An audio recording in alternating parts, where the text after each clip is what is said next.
We're going to follow the journey that food makes through Chris's body. And in order to do this, I need to get Chris to swallow a camera. This camera. It's a mini camera pill, and Chris is going to eat it. And it's not just a camera, there's lights, a battery, and a radio transmitter in here. And what flavour is it? Camera flavour, my favourite. It's a new bit of kit that doctors use to look at problems with people's insides. So we're going to go on a journey from my mouth all the way through my digestive tract.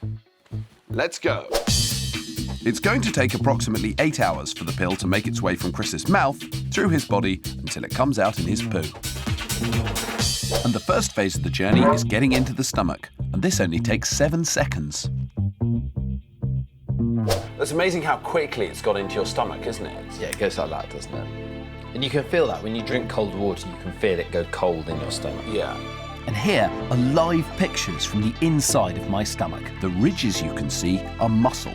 That's what pushes the food you eat through your digestive system. So there's lots of space in your stomach. It's basically a muscular bag where food is stored while it's cleaned by stomach acid. Chris, now I want you to eat some sweets, and we'll be able to see them in your stomach. Here's some water. These sweets will now make their way down to my stomach. Here, they'll spend a couple of hours being swished around and washed clean. It's a bit like a washing machine. And that's the reason you have acid in your stomach. It's not to break down food, it's to kill bacteria that might cause disease. And you might think it's a bit dangerous to have a bag full of strong acid in the middle of your body, but actually the stomach is coated with kind of thick protective mucus, and that stops the acid attacking the stomach. So let's see if we can spot those sweets. Yay! There we go, 2 of them, side by side. That feels very private, to look inside your stomach and see your sweets. Yeah.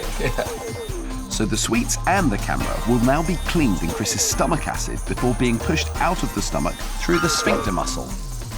The next stop in my digestive system is the small intestine.